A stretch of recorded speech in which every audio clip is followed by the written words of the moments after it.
good morning. Again, another episode of Detroit in Black and White. I'm Adolph Mongo, and here we are at McShane's on Michigan and Trumbull.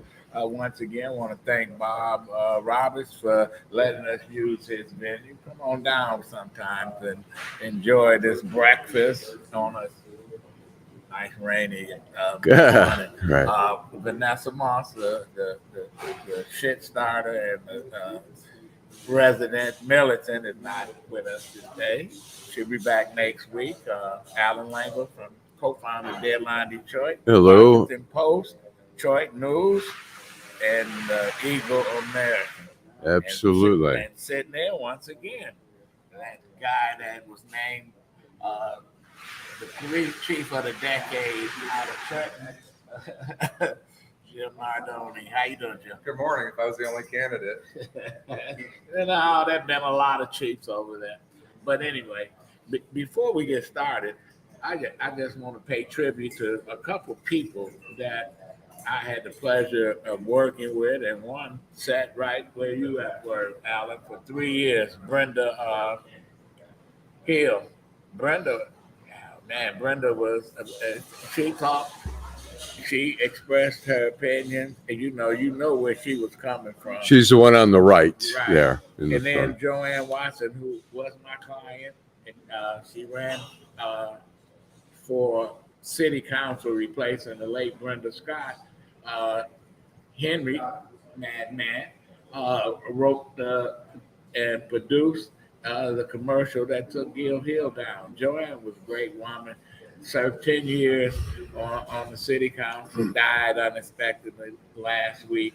And Brenda, it was just a total shock that I talked to her during the 4th of July, and she did not, she didn't seem to be ill or whatever, but They found her. She was by her front door. And the first thing people ask, they say, "Where's Frank?" You have to know Brenda. Brenda had a little dog. His name was Frank. We go to the restaurant. We having lunch, and Brenda said, "I got to bring Frank some food." I said, "Frank eating better than most people on the street." And come to find out that, and she didn't tell anybody, she had to put Frank down. So Frank wasn't around when they went knocking on her door. They could hear him bark. And so people assumed, she wasn't home. So those two people, community activists, great in the community. We lost them too. And Brenda, you were mentioning to me, Brenda went to Michigan State, and she was a swimmer at Michigan State, which surprised me. Majored in biology. If you talk to her, you was like, "Yeah, Brenda out in the community, starting a lot of shit," and that was her. She raised her one of her nephews just like it was her son, and he was a student at Wayne State. Him and a friend who was also a student at Wayne State, and he was dropping her off at her apartment, and someone shot him, killed her. And she spent 10 years trying to find out who did it, etc. And that's how she got involved in mother of murdered children, Crime Stoppers. So she stopped working in the corporate world and became an advocate for those who lost loved ones in the city of Detroit. Right.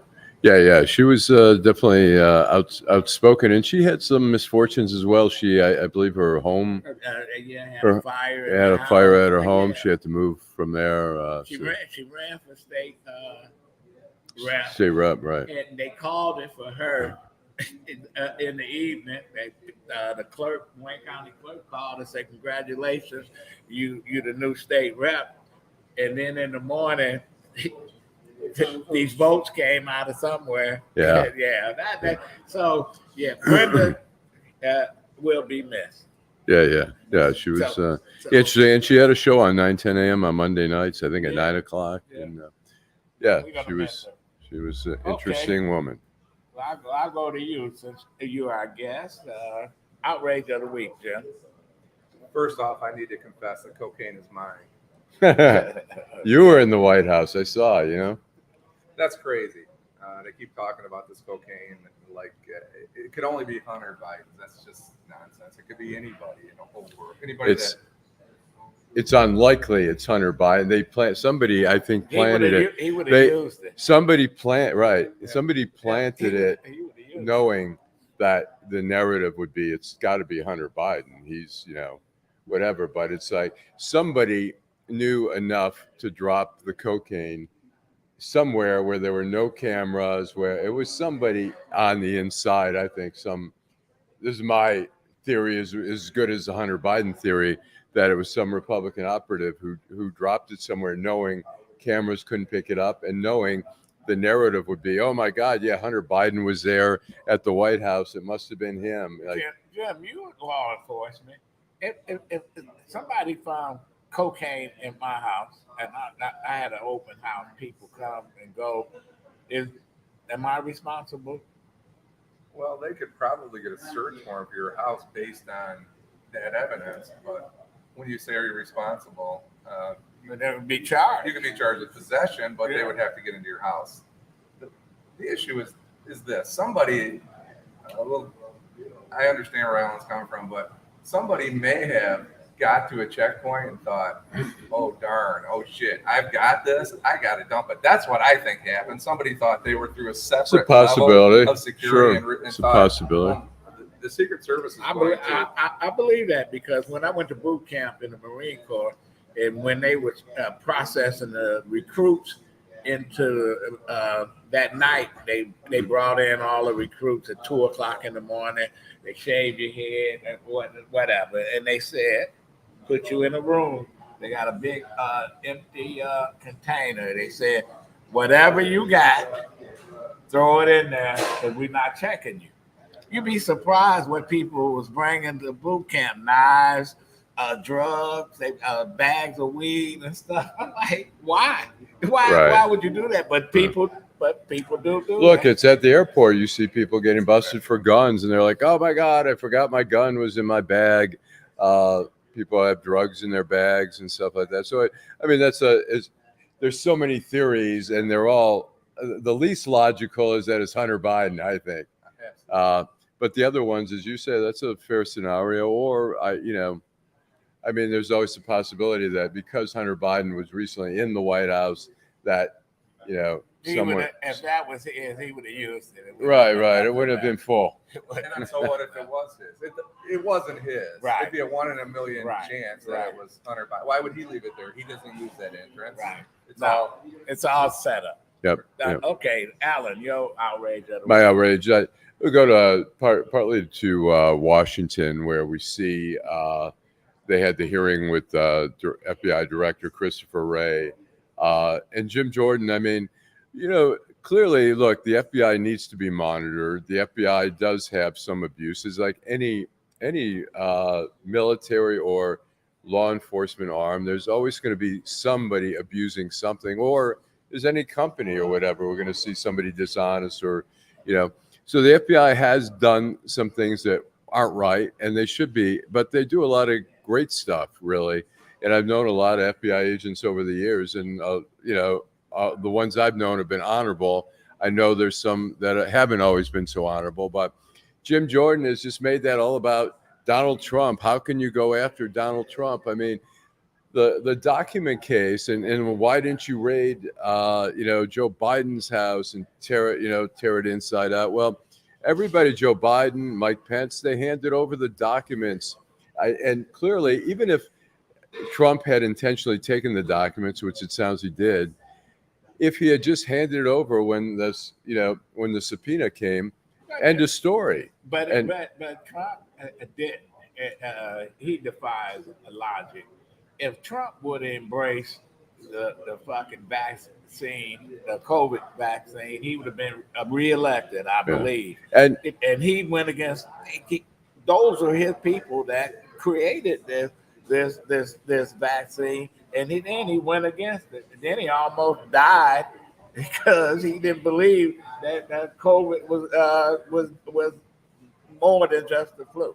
It's they talk about a lot during the hearing about a 2-tier system, unfair to Republicans or whatever. But I'm sorry, if any of us had taken those documents and then hid them and moved them around, we'd be in prison right now. We would have negotiated a sentence of probably a couple years or whatever, and we'd be behind bars. I mean, they don't put up with that shit, and they've bent over backwards. You talk about a two-tier system. I agree, two-tier bending toward Trump because they're afraid of, the shit that he stirs up, which he does. I mean, look, we saw, talk about another outrage, and we were talking about this before. All the Republican congressional candidates or Congress members in Michigan have endorsed Trump. Now, why would you do that except only to protect your job? Trump has lost the 2018 elections here, lost the 2020, lost the 2022, and they are backing him because they know in the primary he can knock them out. He's a cult leader. Yeah, he's the man. They're more inclined to lose their job, from my perspective. And no question. And that takes me into my outrage. The Republicans, they on this woke shit. They think that now they beating up on the military, that it shouldn't be diverse. Tommy Tuberville, yeah. He made his living with black athletes. I mean, a great living. And now he's saying, "Oh, it's great to be a white nationalist. They're patriotic Americans. They should be allowed to join the military." Anybody know in the military, they weed out not only white nationalists, they weed out gangs, Bloods, Crips, and all these folks that are a danger to not only the communities, but to this country. Right. So whether they white, black, or brown, they don't allow that in our military. And now they saying, all these people are not qualified to be promoted to general, not qualified to even be part of the SEALs, not qualified. What they want to take a country back to where they just erase anybody that's different. And John James and those few black Republicans that's in Congress, there's 2 in Florida, there's 1 in Utah that played for pro football, Burgess Owens. If they buy into this shit, they can afford to do it because they represent a totally different districts. But John James, if he signs on to this, he needs to get his ass kicked out of Congress. Well, it's disappointing for the future of this country, not just Donald Trump. There's a lot of cultists out there, and I think it's bad for this country. No question. Let's take a break, and then we're going to bring in one of our first guests, Keith Johnson, former DFT president. I'm Wayne County Treasurer Eric Sabri. We are living through unprecedented times. As a result, the Michigan Homeowner Assistance Fund was created. This fund, administered by the state of Michigan, is designed to help homeowners cope with pandemic-related hardships, such as delinquent property taxes. Residents may apply for up to $25,000 to help cover 2019, 2020, and 2021 tax years. Previous year's taxes must be paid in full or in a payment agreement with the Treasurer's office.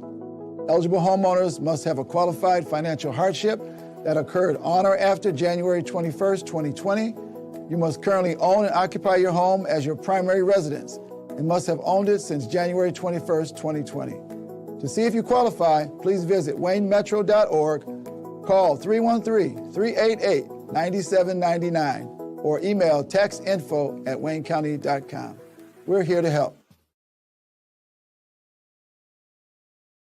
Okay, welcome back. I got 2 gentlemen here that not scared to speak their mind, and sometimes people say they talk too much, but they say I talk too much. Keith Johnson, how long was you president of DFT, the Federation of Teachers? I was president for 8 years and in union leadership for 22. And then we got Eric Brown. Eric is a strong advocate for literacy not only here in southeastern Michigan, but around the country. Gentlemen, glad that you're here. Thanks for having us. Thank you for having us. Our school system, man. I go to you, Aaron. And not only, I'm not just saying Detroit. Right. I'm talking about as a whole here in Michigan. I mean, you know, all over the country. It's unfortunate, and I think that people are definitely silenced when you get the national report card. Just appalls me because there are other issues that so many people waste time on. You know, just like recently, the past week, you know, all the issues going along with Keke Palmer. I get less than a damn about that. We need to focus on things that can move the needle in a positive direction for Black America. What's going on with Keke Palmer, her boyfriend, the baby daddy? I don't care about that. Who is Keke Palmer? She's An actress. actress, yeah. Oh, okay. She was, if you ever watched Tequila and the Bee, Oh, that's her. yeah, that's her, her. That's She done Keke grown Palmer. up now. Yeah, she's She's grown grown up, all grown She's all up. grown it up. Yeah. But it was an issue with her, I guess, you know, the Usher concert. She got on stage. Her boyfriend didn't like what she had on. You know, she's a mom, new mom. But then, you know, you had people all across America, our people taking sides. And that is so irrelevant to the issues facing Black America. And we just spend too much time majoring in minors. Wait, you know what someone told me? That's my line. Wait a minute. Someone told me that where they worked at a restaurant that some of the people in the back couldn't read the orders because they couldn't read. Oh, they, You Yeah. know, Keith, you've been a stark defender of educators here in Detroit. What's the problem? There are several problems. I think that one of the most fundamental problems is the fact that we've gotten away from some of the very basic instruments of reading in this case. You know, when Eric and I were coming up, when you were coming up, we learned how to read phonetically. And then a number of years ago, for some reason, for some unknown reason, they abandoned phonics. And now they're moving back towards it. But then when you look at Detroit specifically, there are a number of inhibitors to children's educational growth, not the least of which is truancy and transiency. When I retired 7 years ago, there were 24% of our students who attended 3 schools or more during the course of the school year. So they didn't have that consistency. The average daily attendance, even today in DPS at all grade levels, is around 78%, which means that on any given day at any grade level, you have about 22% of your children who are not there. If you don't have that consistency in learning and having the opportunity to practice what is taught to you and implement it, then you're lost.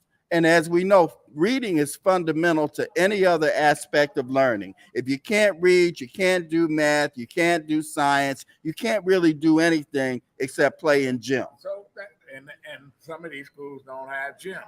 How do you stop the bleeding of DPS? Where when I moved back here in Detroit, you had almost 200,000 students sitting right there inside the city of Detroit. What is there left today? Well, now we're down to somewhere around 49,000 students. And when I graduated in 1972, we had something like 280,000 students. We had 320 buildings. You know, I ended up graduating from Henry Ford High School, and we had over 4,000 students at Henry Ford. Now Henry Ford has maybe about 500. Cass Tech, which I got kicked out of March 23rd, 1971 at 1:30 p.m., but not that I remember. We had over 6,000 students, and we had actually staggered schedules at that time because you couldn't have all of us in the school at the same time. I said all that to say this. As our city population continued to diminish, then obviously the number of students in our schools diminished. But the greatest impact, in my mind, upon DPS was emergency management. when you took the power of the management of the schools away from the people and you put it into the hands of people who were not educators, the politicians, and they looked at it as a business. We went from having superintendents to having CEOs. You know, we aren't a company. We weren't a corporation. We were an education system. And so now that we now have an elected school board and we now have a superintendent, I like the progress that we are making. But Adolph and Eric, we were down so damn low. And in my opinion, you're still low. We are still low. Eric, let me ask you this: how will that ruling by the Supreme Court on affirmative action, how will that play a role in our kids? I mean, I wasn't fazed by that. You know, people get offended when I say that. And the reason why I say I was not fazed by it is at the end of the day, learning is responsibility of parents ensuring that their kids learn. Learning is responsibility of kids going to take their ass into the classroom and paying attention to learn. That's not what's happening. We all say it starts at home, but at the end of the day, part of the problem is starting at home in this society is you have a lot of uneducated parents. Right. You know, so you had people have to understand this. We were not impacted by that ruling. But I find it amazing that people in Michigan are bitching and moaning about that ruling when in 2006, when the affirmative action issue was on the ballot, it went down in front. It went down in flames here. Right. You know, you had a governor that won by a landslide. Yeah. You had that initiative go down by a landslide, but people didn't say a damn thing. But now they want to act like brand new with regards to what happened in Washington, D.C. and blame it on one person. Clarence Thomas is not the reason why why that initiative went down in flames, because had it not been him, it would have been another Republican on the Supreme Court, and they would have voted the same way. So the dismissiveness of Black people towards Clarence Thomas as if he's the reason for that decision is laughable to me. We have so many other things we need to be worrying about in America as Black people. We can't continue to let education, when slaves, our ancestors, could not read. They were beaten if they were learned or they were taught how to read. We should be the preeminent race in America when it comes to education. That should be our priority. It makes no sense that 5 years ago, 12.7% of third graders, only 12.7% were proficient in reading in Detroit. 5 years later, that number is down to 5%.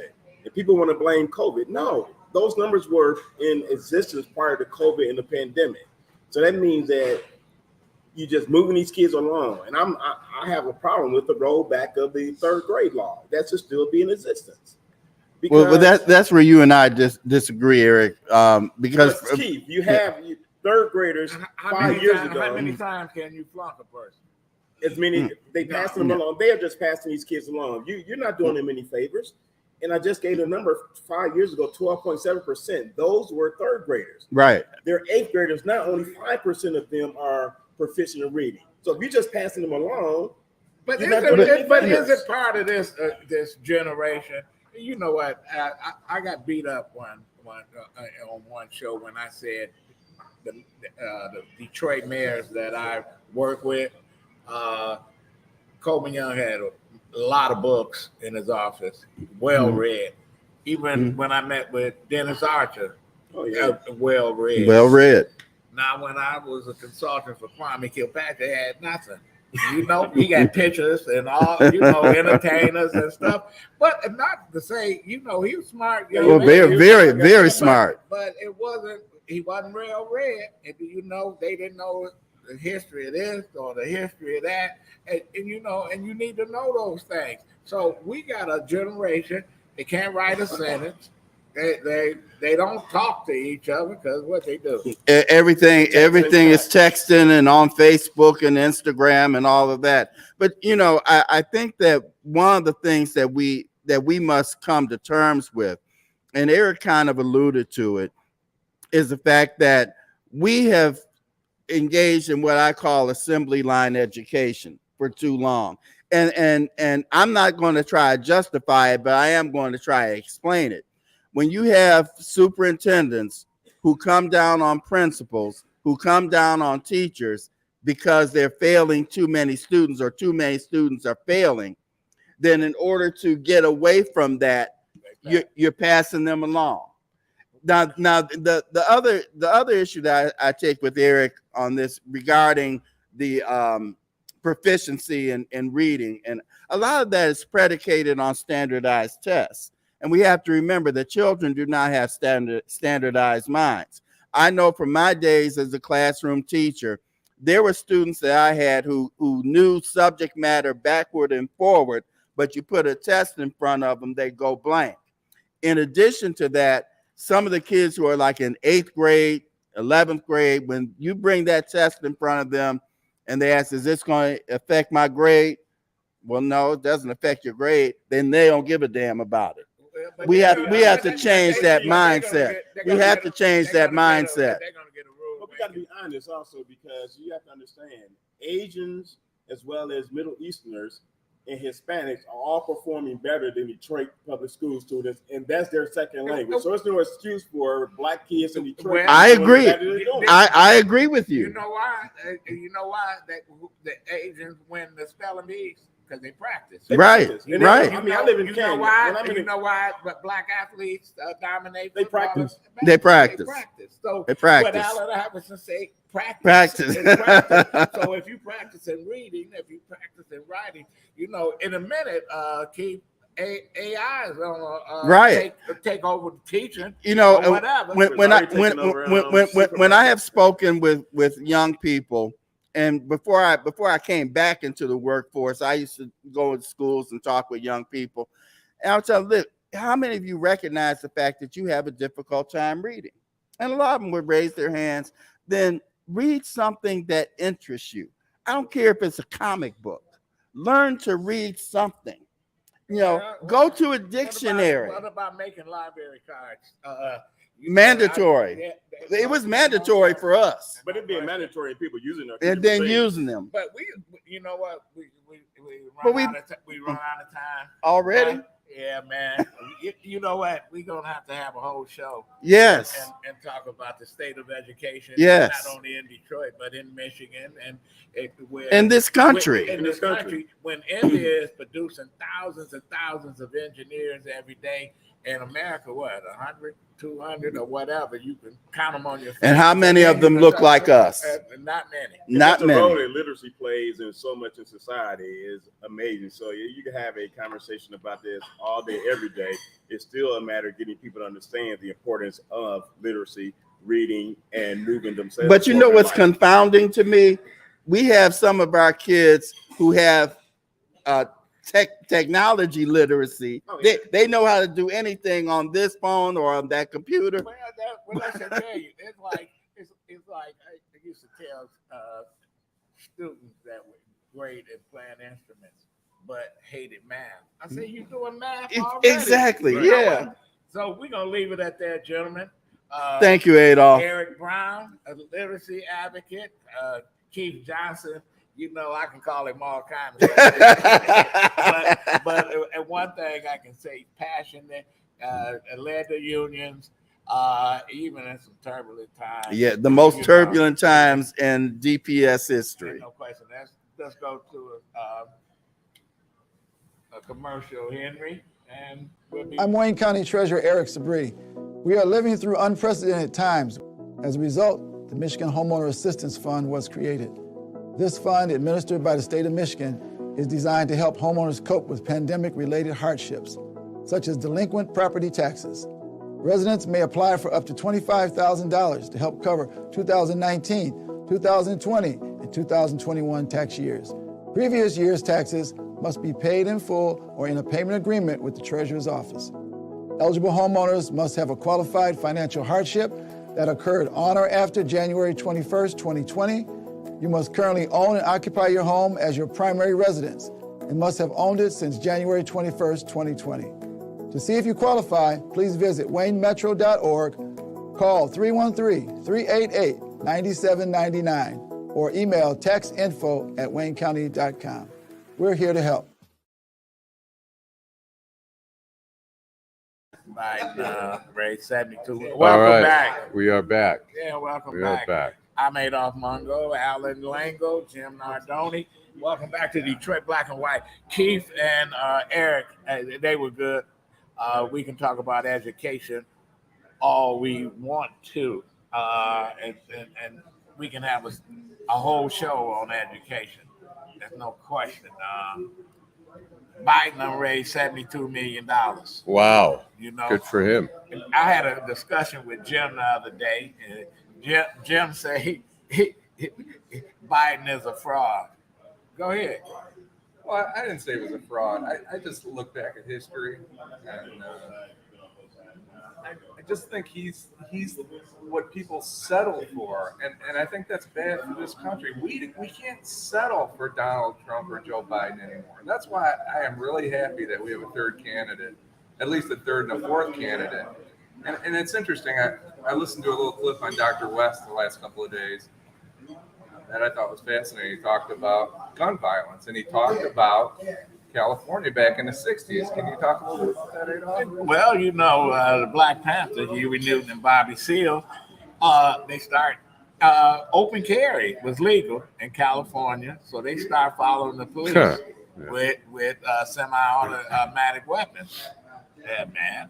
So police, they all upset. This is the first time the NRA said we for gun control. Unbelievable. But Reagan had got elected governor of California, so they got a bill going in the House in California, in Sacramento, talking about making it illegal for people to carry guns in the open. The Black Panthers went up there to protest. They went in this door in the Capitol, and I've seen the Sacramento Capitol. They went in the wrong door. They were on the floor of the House with armed weapons, scared the hell out of folks. I'm gonna tell you, they passed that bill so quick, and the NRA supported it. Yeah. Well, I won't disagree with you that we can't. We can do better than Joe Biden and Donald Trump, but the idea that I hate to say it. I mean, ideally, it'd be nice to have more than two parties, because it's really the two parties have sort of a rotted system there. The Republicans have particularly gone off the rail with Donald Trump. But that being said, I mean, the thing that concerns me about these, Dr. West and some of these other people is that and I love that he calls us, his vanilla brothers. But as Saeed Khan said, he refers to the French president as the French vanilla brother. But I think they're going to act as spoilers, and spoilers, as we've seen. I mean, look, if Donald Trump ends up in office again, I think it's just going to be a disaster. But look at Israel. They got 5 parties got together, and they got a crazy man. And now they got a Trump guy who's a little more sophisticated than Trump, but he's got all the same ethics as Trump. I just think I think it's great. We should have a choice, and we should have better choices than what we have right now, but we don't. And I don't know if part of it is who wants to subject themselves to that craziness of, first of all, an incredibly stressful job, but also the scrutiny of the press. Most people are like, I don't want me or my family to be subjected. He can't win. You know, Cornel West cannot win. Of course he can't win, but he brings different ideas. So when he was talking about gun control, he said he's an abolitionist for poverty. He said guns are nowhere where I would start this argument. Guns are not that relevant. And you know what? I agree with him. What we're doing with gun control is relevant. When you ask the kids and the relatives of the kids that died in Valverde, or the people that died in the supermarket in Buffalo, or the folks that was in the synagogue in Pittsburgh, right? The people in the movie theaters in Colorado, guns is a big deal. Well, let me tell you a little story. There's a little company in Michigan. I'm not going to mention their name, but they built bolts and a little machine shop up near Lansing, actually. And you know what they did? They decided to build AR-15s because there's a lot more profit in it. And I'm going to tell you this: they can build an AR-15 in their garage, whether it's legal or not legal. They don't need the government to tell them what they can and can't do. But I'll throw this question. you know what? The one thing I'm going to say, and I'll say this. First of all, we've got to get the AR-15 gun population, the total gun population, start somewhere. But the problem is what we see in like Virginia Tech and places like that, where we've seen mass shootings, where we see these nerdy guys who don't have the street smarts to figure out how to get stuff on the black market. And maybe they can't build stuff, but they're tougher to build. But when you can walk down the street and go to a gun shop or go to the Walmart or whatever and buy it, it's hard to say gun control saves lives, because we don't know how many lives are saved by making it more difficult to get guns in people's hands. But we've got to start somewhere, and if you talk to the ER doctors and stuff, they'll tell you how much more damaging AR-15s are. But let me tell you something.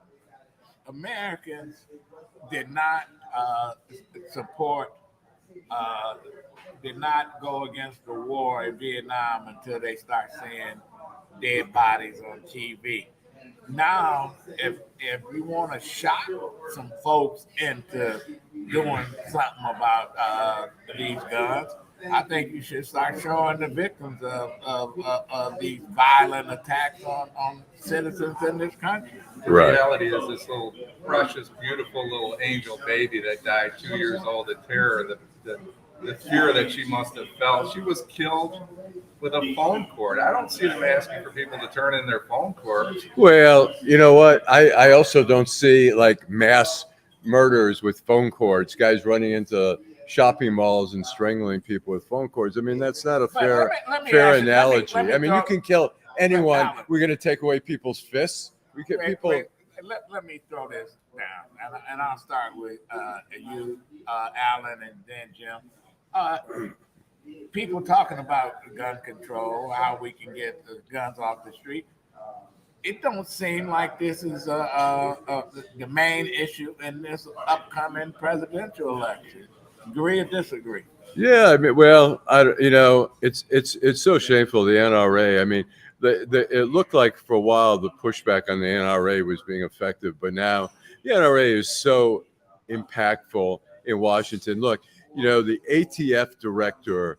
We finally have a permanent ATF director. I can't tell you how many interims they've had because the ATF did not approve of the nominations that the president's put forward. You're talking about the NRA?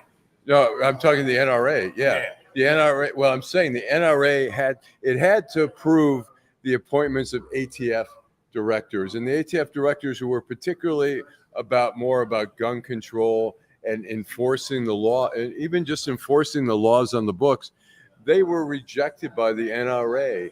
And it's, the NRA has a lot of power there. Jim, I'm not against regulation. You're talking about regulations, whether I'm not really in favor of red flag laws because I don't believe they work. There's been red flag laws. I will tell you this as a street officer, you had a choice a lot of times. Do you want to go to jail? I can lock you up, or you can give me your firearm. That's been going on. That's going on all over this country right now. Police officers walking into a house and a guy's fighting with his wife or husband or whoever, and they're saying, "Look, there's been no blows thrown. Nobody's been slapped. It's just threats." But I see that you have a AR-15 in the closet. Would you mind handing us that AR-15? You can come down to the police station in about 5 or 6 days and pick it up. So we just created a law, a red flag law, to do some of that stuff. That's been going on since the beginning of firearms. Prohibition doesn't work. Go to your jeweler. If you're looking for a Rolex watch, go to your jeweler. You can't get one. It's a 3-year wait. So when you take things out of the hands of the public, you know what they do? They find a way to get their hands on them. Whether it's go try and buy a brand new Corvette right now. They're charging $25,000 over sticker. Remember when you went to a dealership and they would get their calculator out and they would give you a number? Well, and you and that bullshit story that they let me go talk to the manager and come back. They already talk to the manager. Right. But you know what? They don't. People do not care. People do not care about whether or not you're gonna take the guns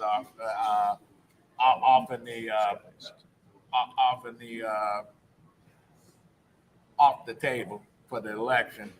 So it doesn't matter. So I looked this up last night. 223 people died in 2018 in California. They were stabbed to death. You know how many people died from a rifle in California in 2018? 22. So 10 times more people were stabbed to death and killed by a rifle, and we're trying to outlaw rifles. My point is, it's just political. It's not a solution. You can take AR-15s off. There's 20 million of them out there. You can outlaw them. It's people control. That's what gun control. But we saw when there was a ban on AR-15s that the murder rates did go down. And here's the thing, Jim. When you talk about people are going to find ways to get stuff, I agree. But let's take a pool of 100 people, and because you've made it more difficult, maybe 80 of them still find ways and 20 others don't because it's not easily accessible. So we've got 20 people without those weapons. And, you know, it's hard for us to actually see what doesn't happen, what we avoid, but we have to, there's a possibility that there's 20 less crazy mentally ill people out there, and not to, you know, disparage mentally ill people, but they tend to be the ones who are committing these mass shootings. Well, you know, we don't care about having these facilities anymore, thanks to here in Michigan, Governor Lengel, who closed them all, and you see Lafayette Clinic turned into a charter school, and all these other places.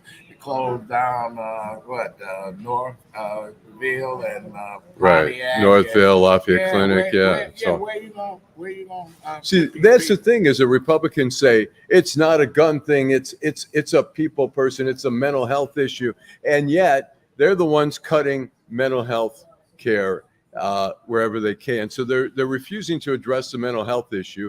They're refusing. I mean, what does it take after in Connecticut when all those children were killed? I thought that's going to be a pivotal point for us taking guns seriously. And you know, when we talk about, people criticize and say Chicago has tough gun laws, New York, DC have tough gun laws, and yet there are a lot of guns there. Well, yeah, in DC, all you have to do is travel 5 minutes and go across to the Maryland border, the Virginia border. In Chicago, all you have to do is travel outside of Chicago or go to Indiana, go to Ohio, and you can get guns. So it's like, it can't be. Buy a gun across state lines. Against the law, you have to buy a state in the state that you live in. It's absolutely against the law for me to go to Ohio and buy a gun. But do you think people care? They won't. A firearms, a federal licensee will not sell a gun to you. That's the press telling you that I'm going to Ohio and buying a handgun. It used to be, Jim, that English police did carry guns. Well, how's this? The people in Ohio are buying lots of guns and then selling them to people in other jurisdictions who are coming. Wow. I mean, like murder of a gun. It's just we can't keep going this way, and it's so commonplace now. We have mass shootings every fucking week, and we don't do a thing about it. Okay. On that note, Henry, let's run a spot, and then we come back to down the stretch. I'm Wayne County Treasurer Eric Sabri. We are living through unprecedented times. As a result, the Michigan Homeowner Assistance Fund was created. This fund, administered by the state of Michigan, is designed to help homeowners cope with pandemic-related hardships, such as delinquent property taxes. Residents may apply for up to $25,000 to help cover 2019, 2020, and 2021 tax years. Previous year's taxes must be paid in full or in a payment agreement with the Treasurer's office. Eligible homeowners must have a qualified financial hardship that occurred on or after January 21st, 2020. You must currently own and occupy your home as your primary residence and must have owned it since January 21st, 2020. To see if you qualify, please visit waynemetro.org, call 313-388-9799, or email textinfo@waynecounty.com. We're here to help. Okay, we back. How can someone catch our show, Allan? All right. Well, we are broadcast on YouTube on both the Detroit in Black and White and also on Deadline Detroit. A lot of the platforms are also using Deadline Detroit. You can also see it on Twitter. You can see it on my LinkedIn page. We also have a website called DetroitinBlackandWhite.com. The shows are posted afterwards on there.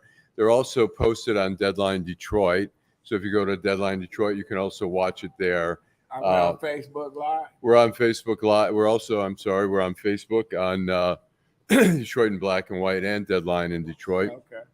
So there's a lot of different ways. And if you don't catch it live, you can watch it recorded on all these different platforms. So, okay. And it stays recorded on Facebook as well. You can go there. But like I say, we have, if you want to see the whole history of any of our shows, you can go on DetroitinBlackandWhite.com, and we have every show from the very beginning. We have it both. You can also listen to it on a podcast. If you go to any of the places where you would find your podcasts on Apple or wherever, you can download the podcast as well. So that's a lot of work. Yeah, so there's a lot of opportunities to see Detroit in Black and We White. appreciate everybody out there. And if you want to subscribe to all our, we have a Facebook page, we have a Twitter page, we have a lot of, all the social media pages. We're not on Instagram because they don't allow to do that. Instagram, Telegram, or what, but anyway. Tell us who we're right. Tell us where we're wrong, because we're wrong sometimes. Yeah. Jim, next year, what are you looking forward to in the presidential election? I think I have to think about that for a second. Seconds over. I'm not sure that I'm very optimistic about the presidential election at all. I think that people have just decided.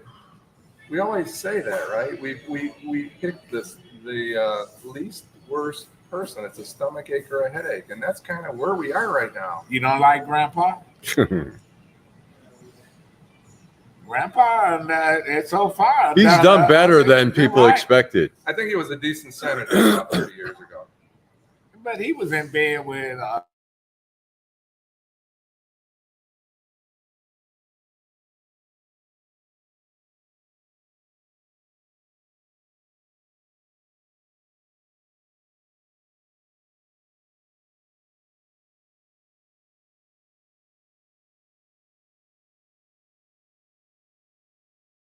arms around it, kept her right there. But I'll tell you that each person who attacked Joe Biden during those debates lost out because people had sympathy for this older guy, and they were being so aggressive on him. I don't think they have sympathy now. I think that the choice of, do you want a crazy man or do you want an old man? I think that's the choice. So you're saying it's going to be between Cornel West and No, I think Cornel West, he play a role, and I think his role is he wants some leverage. He wants to be a major player, and if he gets 10% or 12%, he don't go away. He's like a bad check. It keeps bouncing back. That's what he want to do. Well, I think we always see, like in 2000, people said, no difference between Bush and Al Gore. I'm tired of this choice. I'm going to vote for Ralph Nader. Well, all those people then had, buyer's remorse when Bush got elected. Then same thing with Trump in 2016. They said, no difference between Hillary and Trump. I'm going to vote for Jill Stein or whoever. And then they said, holy shit, there was a difference, even though Hillary Clinton was not the most likable candidate. Hillary Clinton, you know what? In a way, I was glad she didn't win. I didn't know Trump was going to be that bad. Hillary Clinton and Bill Clinton, they the most arrogant assholes in America. They just thought that oh, you know, Clinton's the first black president. We got all the black folks, and they got upset because Obama got a lot of support, and they're like, why are you supporting Obama? You know, and you saw the real Bill Clinton. You know that neck turned red during that those primaries, and they lost only because they just took their base for granted. Then campaign Hillary. in Michigan, then campaign in Wisconsin, Minnesota, Pennsylvania. It's shocking because I always think of the Clintons as being true students of the American political system. Like Bill Clinton, I think, studied JFK. And so I was kind of shocked how poor of a campaign they ran. And I don't know if they used James Carville, but I think James Carville is one of the smartest political No, they didn't operatives. use him on that. And then, listen, if she would have won, we'd have saw Chelsea become a senator. Oh, man. I was like, they had, you know what? In a way, I wanted her to win. I voted for her. And then in another way, just go away. You know, she just thought she was entitled. So you talk about the former President Clinton, yes, taking his voters for granted. And of course, are you suggesting that the current president, Joe Biden, is or is not taking his well, if they smart, granted? if the Democratic Party is smart, they won't. You know, he raised $72 million just like that. They got money. But if they play the Democratic strategy like they always do, we don't spend any money in Detroit or Flint or Saginaw or Benton Harbor.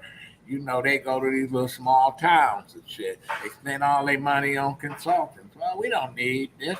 And then at the end, when they find out that they about to fall apart, then they start throwing dollars around. I think John James was Macomb County was a typical thing.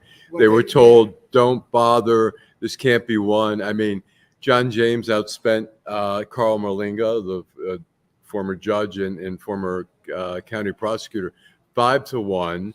And I mean, John James bombarded the airwaves. He barely won. It was a razor thin. If they had spent anything on Carl Merlinga, and I think this time they're going to come back and go after John James. They should have put the pressure on Carl Merlinga. He shouldn't have been the fucking candidate. Yeah, well, Carl Merlinga is a piece of whatever. He's a brand. He's a brand out in Macomb. Fuck Carl Merlinga. He shouldn't have won. But you know he didn't win. But the Democrats have been handed everything here in Michigan. The Republicans had the nuts. They got a Christina Caramo. Yeah, got a nutcase running the party. Well, I didn't think it was over until the Republican congressmen and women decided. Tudor Dixon for president. Decided to endorse Donald Trump right at this point. They just committed suicide. They committed kamikaze. Yeah, they it's like at the end, okay, let's die. There's so many better candidates out there in the Republican field. They have a huge field this time. There's some, decent candidates out there. Why would you immediately? I know why they would, because they see Trump is likely to be the winner. And they won't be careful. They got 4 seats that they flipped in New York, and that's in the swing districts. And if one, what you got? George Santos. So they flipped That's back to gonna the House. Yeah. I see. This is what I see: the House going back to the Democrats and the Senate back to the Republicans. Because I see that. Yeah. I see. So I mean, Manchin seat is dead. The guy in Montana, he living on life support. Yeah. But Lindsey Graham started this. I think a lot of this is responsibility of Lindsey Graham. When he said after January 6th, if this is the way it is, I don't want any part of it. And then 3 days later, he's playing golf with Donald Trump. Or 4 days later, that's he's the afraid biggest of disappointment of a human being. You know what? They love to give Donald Trump a blowjob. That's what Donald Trump wants. Rolling Stone had a great piece on Lindsey Graham. This was several years ago. And it said, Lindsey Graham needs a lion in his life. So he had John McCain as his lion. When John McCain passed, he was looking for a new lion, and he found it in Donald Trump, unfortunately. I mean, at least John McCain had some, ethical barrier, boundaries or whatever. He's a weak politician, but he's survived all these years, and I mean, it's shameful. Well, guess where he's from? South Carolina, man. Yeah. I'm not surprised. Shit, Tommy Tupperville. Tommy Insane. Tupperware. Insane. But that was the beginning of the dominoes. If he would have stuck by his message and said, "We're done with this guy if he does this stuff. We need to go in another direction." But and on the other hand, the Democrats too. Donald Trump is he immortal. Well, no, Lindsey Graham could have been beaten in this last one, and he probably would have if Trump turned on him, and he knew that. He did not want Trump coming after him. He was vulnerable in that way, and he just stuck with Trump. Well, you know what? We're gonna continue to see what all these candidates that we can get, or Robert Kennedy, and he might. You know what? He might do some damage to Grandpa. Well, here's it's interesting if we talk about election denying. We have Ronna Romney McDaniel, who dropped her name Romney, so at Trump's request. We have a video. Yeah, so we have her on CNN. When did you stop being an election denier? I think saying there were problems with 2020 is very real. I don't think that's election denying. I mean, Chris, I'm from Wayne County. We had a woman send a note saying, I'm being told to backdate ballots. We had to look into that. That's deeply concerning. When you have friends who are poll watching and being kicked out, that's deeply concerning. We have every right to look at that. And I think everybody should have a little more concern about, listen, look at Pennsylvania. Wait a minute. Are you saying, as the chair of the Republican Party, that you still have questions as to whether or not Joe Biden was the duly elected president? Joe Biden's the president. No, I didn't ask you whether he's the president. No, I don't think that. I think Do you there think were lots of problems. he won the election? I think there were lots of problems with 2020. Do you think he won the election? Pardon? But ultimately, he won the election. But there were lots of problems with the 2020 election. 100%. And that's fair. But I don't think he won it fair. I don't. I'm not going to say that. People. All right. When did you stop being? So, anyways, she brings up, first of all, she says the ballots were backdated. The Secretary of State addressed that right afterwards. There was some problem where it wasn't recorded properly, so they went and corrected it. And then also she talks about people being kicked out. There were people who left the building. There were always Republican observers in there. She's trying to make it sound like they pushed everyone out, which is total bullshit. She knew that, and she continues to do that because she's another person who loves her job so much that she won't stand up for the right thing. And if you talk to people who know her, she privately, right after the election, admitted Trump lost, but she knows if she wants to keep her How job. much she making? That's a good question. We should look that up, but it's she wants to keep her job, so she's willing to say anything. She's afraid of Trump. But it's always about the job. It's always, when people say it's not about the money, it's about the money. It's the kiss of death. But anyway, as we come to a close, we're going to continue to talk about next year's election. She made $358,431. That's 300,000 reasons why she's with Donald Trump. Yeah, So, and that's then it says the highest yearly salary she received from the RNC was $410,000, which she got paid in 2020, but it's gone down a little bit. And you don't know what she's taking under the table. Right. So anyway, so it's a good job, and I have to believe she's using it as a platform to eventually run for governor in Michigan. Okay. Or Senate. Okay, Jim, your final thought. My final thought is mistakes are sometimes made in elections. They're usually small mistakes, but to accuse, it would have to be a huge conspiracy for these clerks all over the country to throw an election. I don't see it. But people do. I can name some elections here in Detroit where they threw out all these ballots. It's questionable, but what they're talking about didn't happen. people didn't fix the machines, etc. Allan, your final thoughts. My final thoughts I'm going to say real quick. If you get emails, which I've been getting emails saying that I purchased a computer through Amazon or I bought something through PayPal, don't fall for it. It's total BS. You call the number, they say, okay, we're going to fix that. They tell you to type something in your computer. They want to give you a code so they can get third-party access to your computer, and they can get all your passwords for your bank accounts and all that kind of stuff. So if you see it, it'll have the logo on there, the PayPal logo, the Amazon logo. It's all BS. It's folks from, a lot of times from India now. Used to be a lot from Nigeria. And so don't fall for it. Be skeptical. And particularly, they say call this toll-free number, and it's a 619 San Diego number, which is not a toll-free number. So there's so many clues that it's a fraud. If you see email from me saying I need the money, send it. Send it. But anyway, we'll be back here next week. I want to thank Teresa, Henry, Jim.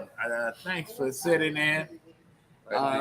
Yeah, good. Thanks to Vanessa. And our guests, Eric Brown and Keith Johnson. Keith always used to call the show when we were on the radio. Right. Yeah, so sure. we get to see them in person. I thank them for coming down to McShane's. Thank you, Bob, for having us here.